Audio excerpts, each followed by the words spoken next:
nila kamahal ang isa't isa? Kung yung tanong, siguro tataas ko sa umawit ko sa white material.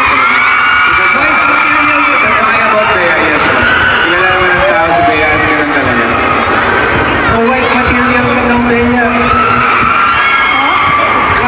Pwede daw itaas sa white material, ikaw kung sakali.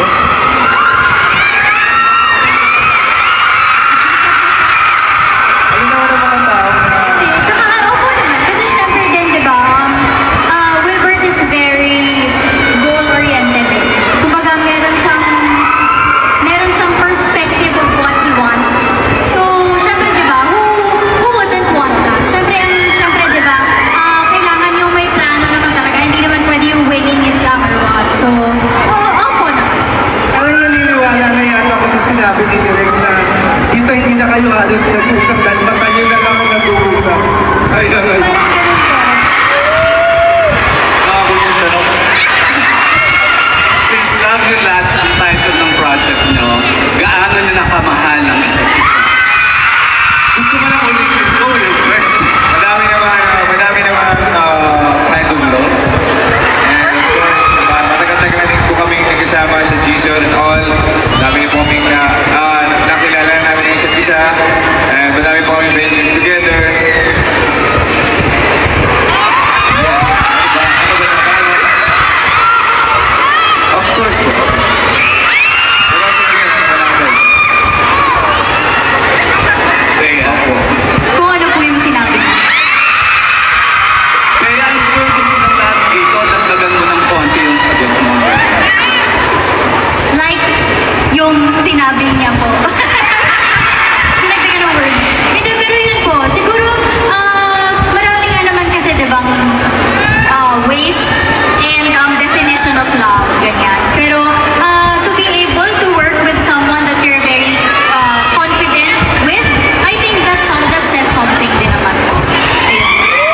Thank you. Wife material na, Wilbert. Thank you. Tama. Thank you. So, Kizon, which is anak ni Sir Vandal. So talagang yung dynamics namin, mali, sorry. Ginawang kalsada. Okay, Kizon.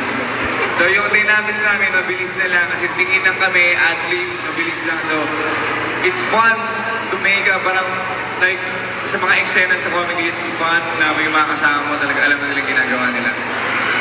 Ako po yung preparation.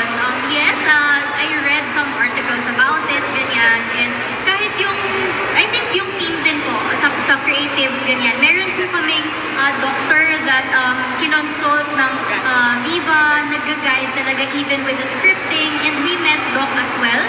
And nag-reading po kami actually. Tapos parang nag-pitch din siya na medyo refrain from this. I think we should add this element sa story, sa eksena kasi we want, even if it's a fictional world, of course, we want it to be realistic pa rin naman. It's a very sensitive topic. And sana ito pong sana itong series din na to maging way din siya para sa mga viewers, para sa casuals, para sa lahat to be more aware, to be more informed din that there are people who go through this they're not pero they're also human. It's just that they have this own world. Dito, Parang dream came true na po. yung BMAC po para sa akin, dream true na po yun sa amin kasi since malaking movie talaga siya.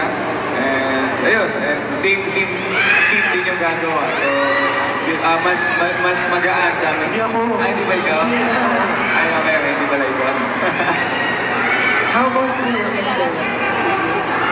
Ayun po parang it's such a dream come true na nga to do PMAC. We are really very excited for it. Mga late this year po siya, pero let's talk about it on another event. But yeah, I think it's a dream come. Siyempre yung mga maliliit na bagay, mas nakikilig yung maliliit na bagay na alam mo about the person. Yung parang favorite food, favorite na pinapanood. Di ba? Kasi like nagbibigay talaga ng time makilala yung isang tao. Na parang, alam mo pala yun, na ganun yung gusto ko. So parang, nakakilig yung nag-o-observe talaga ano yung mga bagay na nagpapasaya sa isang tao. Yan, and then, qualities of course, yung malaga, supportive, gano'n, supportive. And yun, understanding, gano'n siguro. Ako po, I love good conversations. Yung parang, alam mong, hindi kayo mauubusan ng pag-uusapan. And hindi yung, and yung parang, ano po, na, yung pareho kayong may matututunan sa isa't isa. Kasi ang boring, di ba? Na parang, what do you feel, what do you feel? Gusto ko yung parehong may matututunan. And, gusto ko yung kinikilig ko ako kapag alam kong genuine yung tao. Kapag if he's genuinely present as well, yun, it's something that, it's something that I value. Yun. And syempre yung marespeto, not just with me, but my family as well. Ayun. Qualities naman, parang yun na yung sinabi ko qualities diba? Yun. Siguro yung genuine, yung present, marespeto, and, ayun. Thank you po.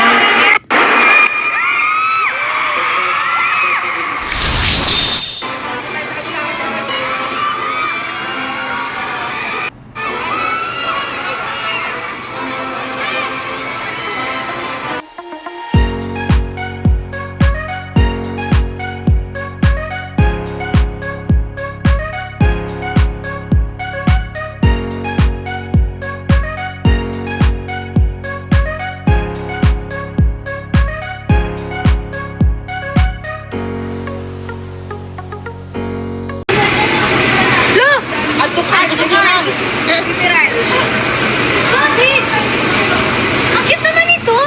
Mas cute ako. Late ka. Ang cute na, ano daw? Baka kasi